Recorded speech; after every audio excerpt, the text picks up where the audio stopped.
Yeah.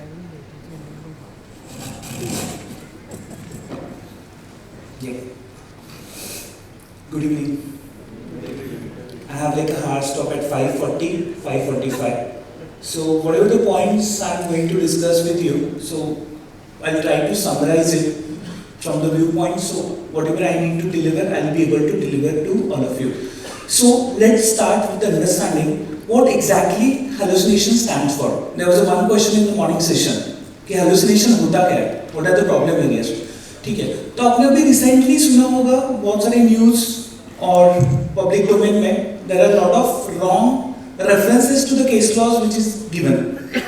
बहुत सारे cases आपने देखे नेशनल लेवल इंटरनेशनल लेवल पे भी बहुत सारा डेटा गलत आ रहा है, डिपार्टमेंट लेवल पे है, गवर्नमेंट लेवल पे है, बिग ऑर्गेनाइजेशन लेवल पे है. तो आई am not putting any particular name और केस लॉ हियर, बट आप सबको पता है कि बहुत सारी जगह पे एआई जो आंसर दे रहा है वो आंसर गलत आ रहा है, तो उसको हम लोग हेलुसिनेशन बोलते हैं. तो हमारे रेफरेंस पॉइंट ऑफ व्यू हमें ये समझना पड़ेगा हेलुसिनेशन में citing of the wrong case laws, citing of the wrong interpretation, wrong references, this is considered as the issues with the hallucination. ठीक है, तो मुझे एक चीज पहले आप सबसे डिस्कस करनी है कि hallucination good or bad. So we have to take it case to case basis. For a profession like a chartered accountant, where our outputs is considered is one of the public trust kind of document. So we are signing the audit reports, we are putting it to the public, that is made available for the stakeholders. So in our case, hallucination is definitely a very bad thing. But for the creative field like the movies, songs, they require to create something which do not exist. So it could be a script for the song, or it could be a script for the movie, or it could be something new which do not exist as on the day. So for those professions, hallucination is very good. But for us as a CS, it's very bad. Okay, what kind of impact and effect it has on our day-to-day routine practices? As we have seen since the morning, कि most of us or our offices, our staff, our partners, everybody using artificial intelligence on a day-to-day basis for the various activities. So this is the era where we have to continue using the artificial intelligence. That is not the option. अभी अपने पास option बचा नहीं कि use करना है नहीं करना है, करना तो वही है, but इसमें ये प्रॉब्लम है. जैसे हमारे ऑडिट में एक इनहेरेंट लिमिटेशंस होते हैं कि हम सैंपल बेसिस पे ऑडिट कंप्लीट करते हैं, वैसे एआई के खुद के कुछ लिमिटेशंस है. So hallucination is one of the technical limitation. तो वो हैलुसिनेशन जानबूझ के नहीं कर रहा है. We have to understand how the large language model जो सुबह एडब्ल्यूएस वाले पर्सन थे उन्होंने जो हमें एक्सप्लेन किया कि रैग को डेवलप कर सकते हैं, एलएलएम को डेवलप कर सकते हैं. So those are basically a probabilistic model. चलो मैं आप सबको एक क्वेश्चन पूछता हूँ, आपको उसको आंसर करना है ना. मैंने लास्ट वाला वर्ड मिसिंग रखा है और आपको वर्ड वो प्रेडिक्ट करना है. मैंने फर्स्ट टू वर्ड्स बोले स्काई इज, तो उसके बाद क्या आएगा? Blue. How many people for blue? Okay, मैं दूसरा एक बोलता हूँ, sky is cloudy. How many people for cloudy? Sky is clear. How many people for clear? So please understand, these are 4-5 answers, but all the answers are correct. But इसमें probability का scene है पूरा. जो तो first probability is for the blue, everybody will agree to that part of it कि size blue is the probability. So large language model हम लोग जो यूज कर रहे हैं ना, that is working on the basis of the probabilities. आपने answer कभी भी देखा है चैटजीपीटी जब आंसर देता है तो पूरा आंसर आपको बना के रेडी करके तो नहीं परोसता है. Every next word is being printed in front of you. Step by step answer आता है. जैसे हमारे एग्जिस्टिंग जो ट्रेडिशनल सॉफ्टवेयर है उसको बोला बैलेंस शीट दिखा तो पूरा बैलेंस शीट एक साथ दिखाता है ना, या लेफ्ट टू राइट चालू करता है कि एसेट्स लिखे फिर मैंने लायबिलिटीज लिखे अमाउंट्स लिखे, वैसे तो होता नहीं है. सो आंसर आप ऑब्जर्व करना, जब भी आप कोई भी एलएलएम मॉडल यूज कर रहे हो, जो भी आंसर आपको वहां पर मिल रहा है, वहां पर क्या है ना कि नेक्स्ट वर्ड नेक्स्ट लेटर को प्रेडिक्ट किया जा रहा है on the basis of the probabilities. So this is called as the probability models. Okay, यहाँ पर आंसर स्टोर नहीं है. जीपीटी का लॉन्ग फॉर्म सबको पता है, generative pre train transformer. Generative तो हमें पता है कि every answer is created in front of you. Pre train मतलब उसको कुछ तो ट्रेनिंग डेटा ऑलरेडी दिया गया है, उसके ऊपर वो काम कर रहा है. And transformer technology is which कि every next letter every next word is predicted basis the probabilities. उसमें बहुत सारे टेक्निकल टर्म्स हैं. So these are probabilistic models. Answers are not being stored in the particular matter. आपने ये भी देखा होगा कि ये प्रोबेबिलिस्टिक मॉडल रहने की वजह से this is not good with the mathematical calculations. कभी उसने आईआरआर कैलकुलेट करने के लिए बोला, कैपिटल का प्रोजेक्ट रिपोर्ट वगैरह बनाने के लिए बोला, तो वो फाइनेंशियल मिस्टेक करता है.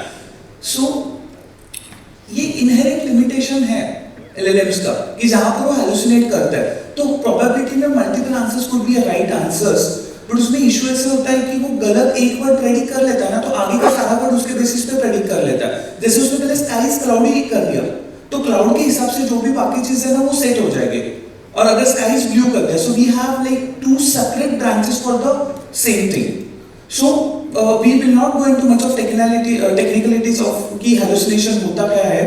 All the companies are trying to reduce hallucination at their end.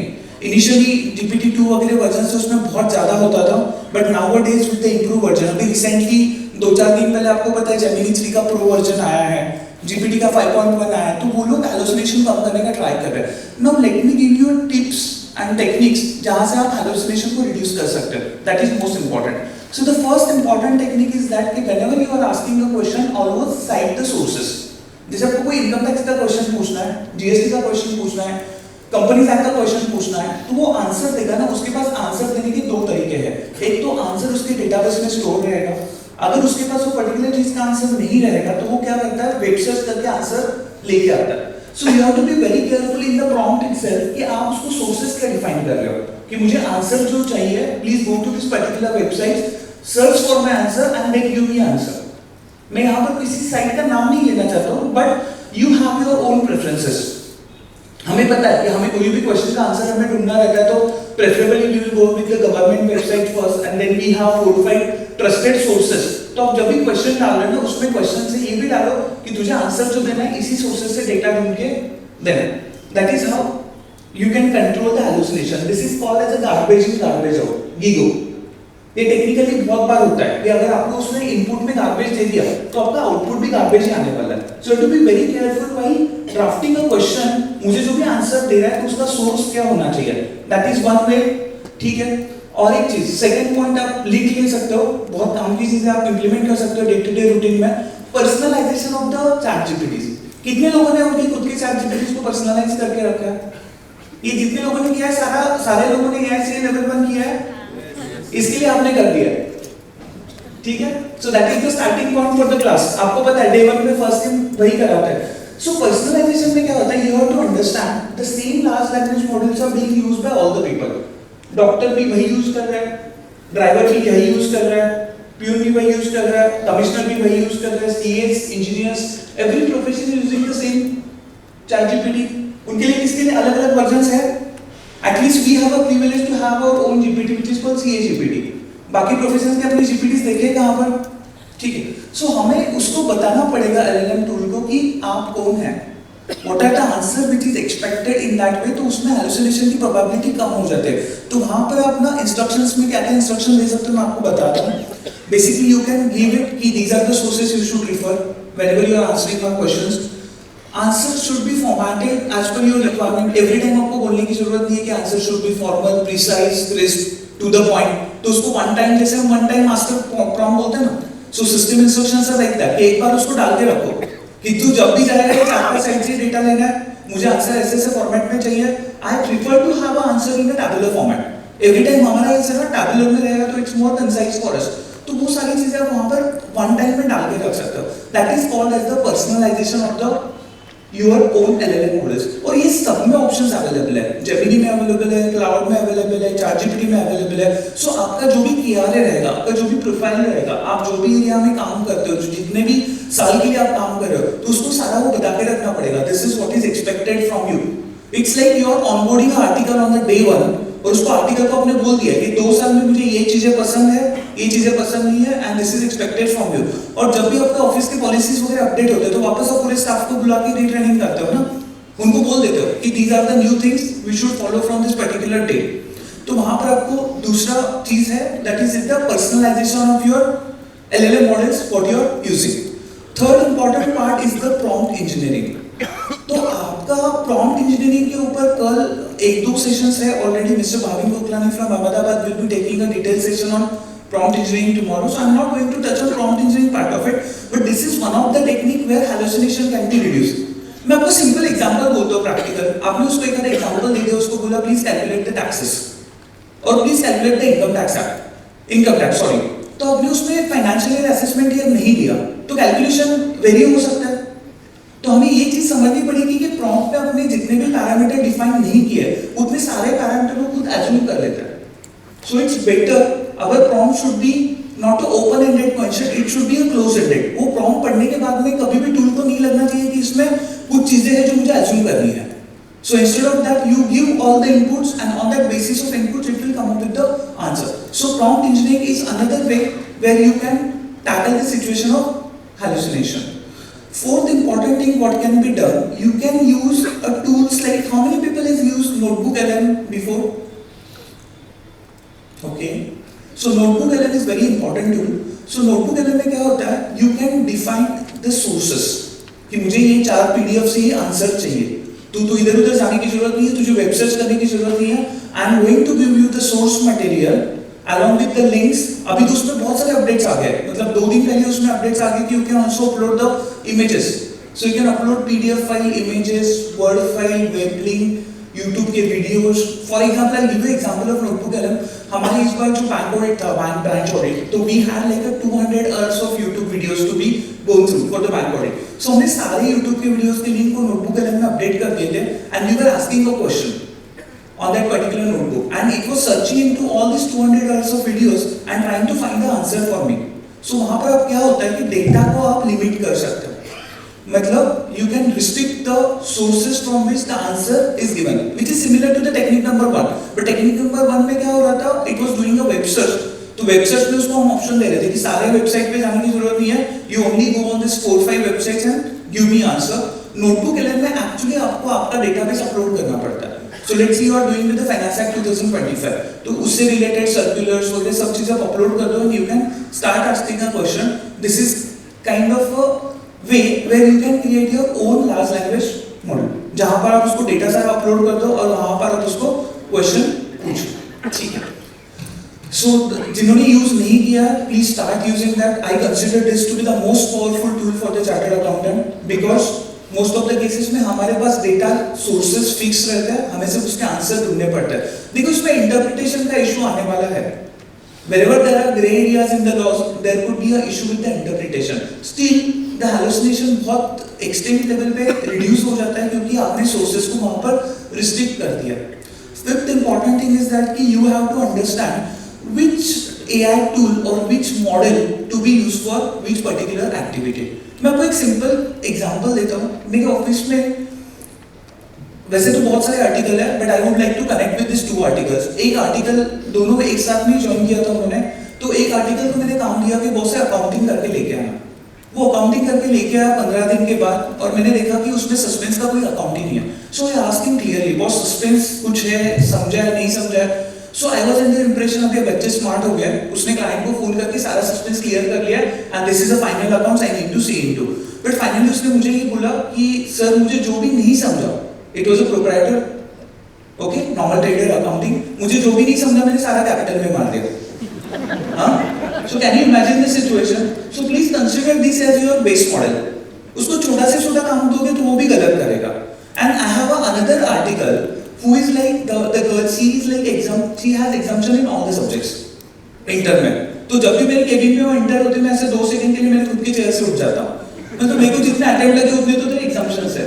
So I should show some respect ना, somebody is entering into my cabin. तो बंदी जब भी आती है तो मेरी चेयर से 2 सेकंड उठ के उसको जाए. So she is helping me in all the private equity investments and all that. So the point here is that आपके ऑफिस में 5 लोगों का स्टाफ है, 20 लोगों का स्टाफ है, 30 लोगों का स्टाफ है, सारे तो सेम लेवल पे काम नहीं करते. सबका इंटेलेक्चुअल लेवल अलग अलग है. किसी को जीएसटी में इंटरेस्ट है, किसी को इनकम टैक्स में इंटरेस्ट है, किसी को टीडीएस में इंटरेस्ट है, किसी को बैंक ऑडिट में इंटरेस्ट है.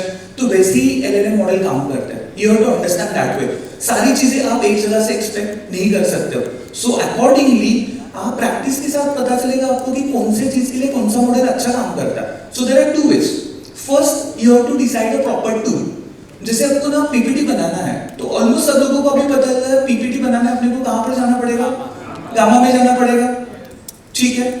सो हमें कुछ तो कोड लिखना है, micro code, VB code, Python code. तो most probably we go with the Claude as a tool.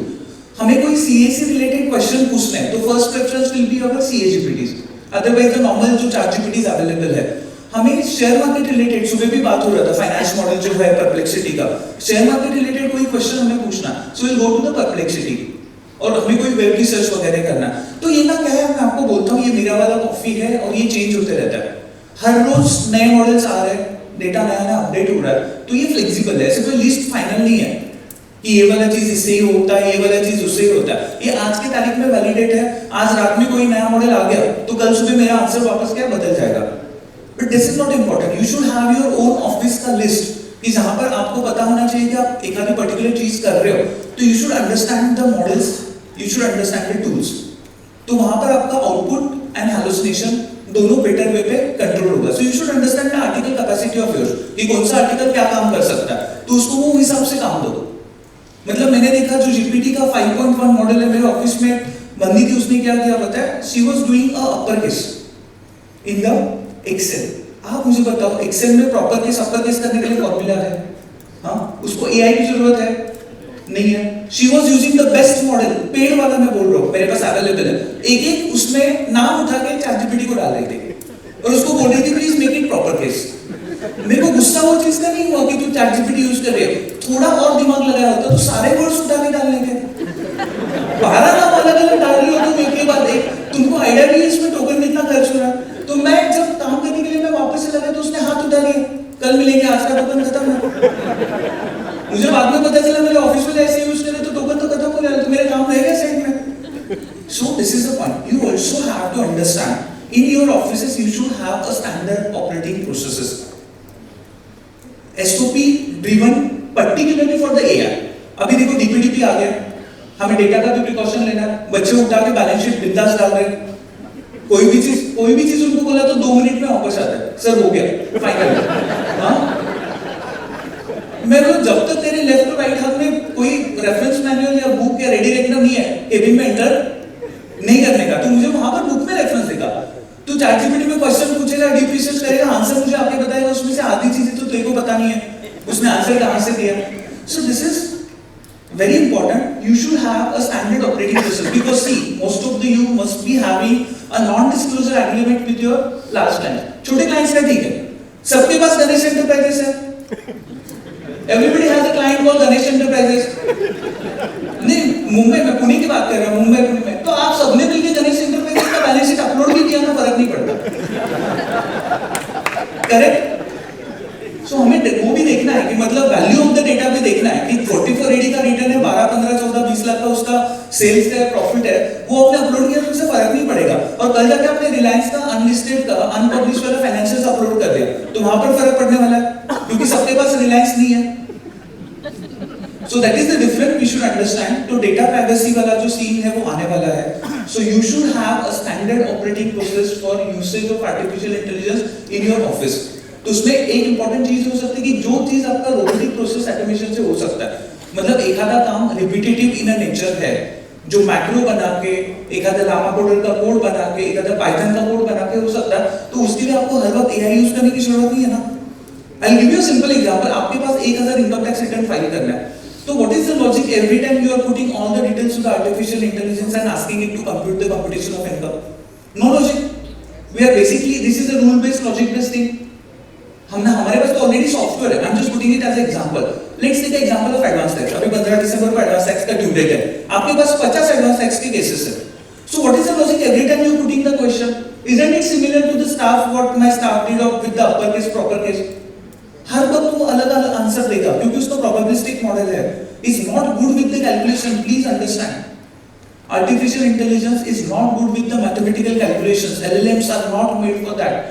But वो क्या कर सकते हैं, वो कोड बना सकते हैं। वो कोड आपके पास मैक्रोज में, पाइथन में, HTML कोड बना के आप उसको सेव कर सकते हो, वहां से आपके सारे कैलकुलेशंस हो सकते हैं। सो पहले सबसे इंपॉर्टेंट एसओपी में ये पार्ट होना चाहिए कि कौन सी चीज के लिए एआई यूज करना है और कौन सी चीज के लिए एआई यूज नहीं करना है, और कौन से तरीके से यूज करना है। मतलब वन टाइम कोड बनाने के लिए यूज करना है, कोड रिफाइन करके लॉजिक करके सॉफ्टवेयर बनाना है, या हर वक्त अपने को क्वेश्चंस वहां पर डालना है। So this has to be very clearly defined. दूसरा इंपॉर्टेंट चीज है कि कौन सा डेटा हमें रिडैक्ट करना है। रिडैक्शन जो होता है, जो आपके क्लाइंट के जो मेन, हम जिसको पीआईआर बोलते हैं, पर्सनली आइडेंटिफाइबल इन्फॉर्मेशन जो है उसमें आपका पैन आएगा, टैन आएगा, जीएसटी नंबर आएगा, एड्रेस आएगा, सिम नंबर आएगा, वो सारे डिटेल्स आपको हटाने पड़ेंगे। मैं गणेश एंटरप्राइजेस की बात कर नहीं रहा हूँ, अब गणेश एंटरप्राइजेस पे डायरेक्टली कर दो अपलोड, कुछ फर्क नहीं पड़ेगा। मैं बोल रहा हूँ जो बड़े क्लाइंट्स हैं जहाँ पर नॉन डिस्क्लोजर एग्रीमेंट आपके साइन है, डेटा प्राइवेसी, डेटा ट्रस्ट आपके पास मेंटेन रखना है, वो सारे क्लाइंट्स को एक तो आपको नॉन डिस्क्लोजर एग्रीमेंट में अपडेट करके लेना पड़ेगा कि your office is going to use artificial intelligence for the purpose of completion of assignment. So एक बार उनको कंसेंट अप्रूवल तो देना पड़ेगा, बोलना तो पड़ेगा क्लाइंट को एक बार कि हम एआई टूल्स यूज करने वाले आपके काम के लिए। और दूसरा चीज आपको उनको स्पेसिफिकली बोलना पड़ेगा, we are not going to upload any kind of की इंफॉर्मेशन जहां पर वो पब्लिक में इशू हो सकता है। So that is one way you can avoid that data privacy का जो इशू है वो वहां पर अवॉइड कर सकते हो। One more method of finding, ये आंसर गलत है हमारे इसमें, देखो सेकंड ओपिनियन वाला सीन होता है। क्लाइंट को जब भी कोई कैपिटल गेन का once in a life time वाला केस रहता है तो हमें वो फोन करके बोल देता है ये कैपिटल गेन का आपको सर कैलकुलेट करके बता दो, तो हम हमारा कंपटीशन वगैरह करके उसको भेजते हैं, तो इमीडिएटली एग्री नहीं करता है। सबके साथ एक्सपीरियंस हुआ है, और कभी कभी उसने सैलरी वाले भी एग्री नहीं करते, उसने 2 जॉब स्विच कर लिए, बीच में 50 लाख के ऊपर उसका सैलरी चला गया, सरचार्ज उसको समझता नहीं है, पुराने एम्प्लॉयर का डेटा उसने नया एम्प्लॉयर को नहीं दिया है। मैं सिंपल सैलरी का एग्जांपल बोल रहा हूं, तो बोलते हैं हमारे सीए गलत कैलकुलेट कर रहे हैं। तो क्या करता है, what the next step he takes, second opinion लेते हैं क्लाइंट्स हमारे सेकंड ओपिनियन। मान के चलो 15 दिन अगर आपके क्लाइंट ने आपका फोन नहीं उठाया, मतलब वो क्या कर रहा है, वो मार्केट में घूम के वापस आएगा आपके पास, जब तक उसको कॉन्फिडेंस लगेगा, फिर आके अपने को उल्टा बोलेगा, सर आपने जो बताया था ना एकदम परफेक्ट था, मैं थोड़ा फैमिली के फंक्शन में अटक गया। Correct? So basically you can also take a second opinion whenever you are want to verify the answers. Gemini ने आंसर एक दिया, चैटजीपीटी ने एक आंसर दिया, और दूसरा क्लाउड है आपके पास, उसने एक आंसर दिया। So please make it a point, आप तीनों में से आंसर वेरीफाई करो, जिसमें मेजॉरिटी का आंसर बराबर है we will go ahead with that as a correct answer। तो यहाँ पर भी आपका hallucination वाला पार्ट है वो कम हो सकता है, ठीक है। एक कंसेप्ट, टेक्निकल 3 कंसेप्ट होता है, मैं आपको ट्राई करता हूँ समझाने का। अभी क्या है ना, I am not having any kind of demo as such, बट आप इसको लिख के सकते हो और बाद में उसको एक्सप्लोर कर सकते हो। सबसे पहला कंसेप्ट है temperature. Most of the AI tools has a toggle button for the temperature. Temperature means the creativity of the AI tool. Sir मुझे आदत नहीं, 8 घंटे पढ़ाने की आदत है। So there is a hard stop at another 5 minutes. मुझे खुद को भागना है, इनका कुछ इशू है नहीं, I am the last one to leave. So we have a level 2 batch tomorrow in Indore, and I am a faculty for the same, so I have to go. So let's try to conclude in 5 minutes. मैं आपको एक important चीजें बताता हूँ। There is one concept which is temperature. तो आपको temperature को, जहां पर भी आपको टेम्परेचर का ऑप्शन मिलता है, try to keep it at the minimum level. Temperature is the creativity. हमें ऑडिट्स और टैक्सेशन के लिए क्रिएटिविटी नहीं चाहिए, we are already a very dry people, correct, non creative. So let's go that way, whenever we are at least working, let's keep the temperature at the lowest possible level. Then there is another term which is called as the P factor. बहुत अभी आजकल आने वाले tools में ये सारी चीजें आपको as a configuration window open हो जाएगी। So just make it a point, P factor मतलब क्या होता है, जो मैंने जो सुबह एग्जांपल अभी थोड़ी देर पहले लिया कि ब्लू, क्लाउडी, क्लियर, तो वो क्या करता है, cumulative probability of the probable words देखता है एंड उसको रिस्ट्रिक्ट करता है 9, जो भी हमने उसको पी फैक्टर असाइन किया। तो लेट्स टेक एग्जांपल कि मैंने पी फैक्टर 0.90 पे असाइन किया, तो 90% प्रोबेबिलिटी जब तक खत्म नहीं होता है ना, उतने ही वर्ड्स वो वहां पर लेता है। So you have to keep a P factor optimal at somewhere between 0.90 to 0.95, जहां पर भी आपको ऑप्शन दिखता है while getting the answer. And there is one more concept which is called as a top K. So top के मतलब वो पूछता है कि मेरे पास मान के चलो 50 प्रोबेबल वर्ड्स है in this sentence to complete, तो आपको उसमें से टॉप कितने वर्ड्स लेने हैं। So we normally keep it as 5। Google, it's like a Google search ना, आपने गूगल सर्च किया तो आपके पहले 2-4 वेबसाइट में काम हो जाता है ना, आपको नेक्स्ट पेज में जाने की जरूरत नहीं पड़ती। So this is something like that. Okay, you have any, I know this is very a short session and let's leave that part. Anybody want to ask any question for the discussion what we just did? Otherwise we will come. Yes sir, please. Third concept of models available. So is there any company or software which means they purchase all the models and we just subscribe the one model?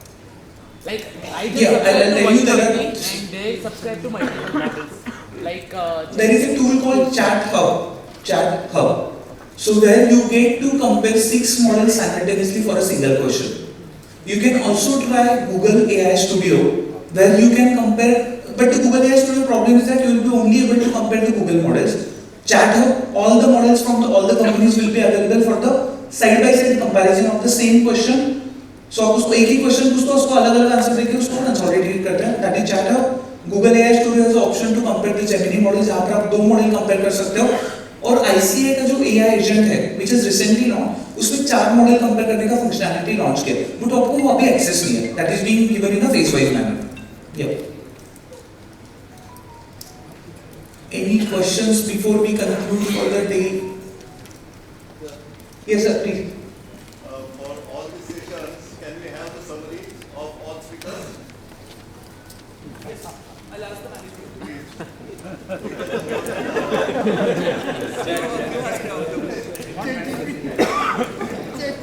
वो बोल रहे session सारे record करो, ChatGPT से summarise करो, उसको ही बोलो minutes of the 2 दिन का सेमिनार बना लो. उसके बाद खुद का LLM मॉडल बना लो. फिर बाद में कभी भी आप जीवन में 30 साल बाद भी सोच सकते हो ये सेमिनार में क्या हुआ था. ठीक है, ये sir. Any redaction tools which are available for free? You can use PDF 24, which is freeware, free of cost available. You can also use the Adobe Pro, but Adobe Pro is very costly. I know. So, before there are any security concerns. No. So basically, whenever we are doing the redaction of any of the documents, it is recommended that you first do the redaction in the offline. Then you upload the document to the PDF 24. So I am not asking you to use a PDF 24 website. I am asking you to use a PDF 24 tool, which is installable in the Windows machine. So once you install that, you can do the redaction with the help of the PDF 24. So whenever you are doing the redaction, make sure that you are doing it offline instead of online, because the purpose is defeated. Once you put it online, the entire purpose of redaction is being defeated. Yes. Okay. So I guess thank you for your patient listening. We'll meet again.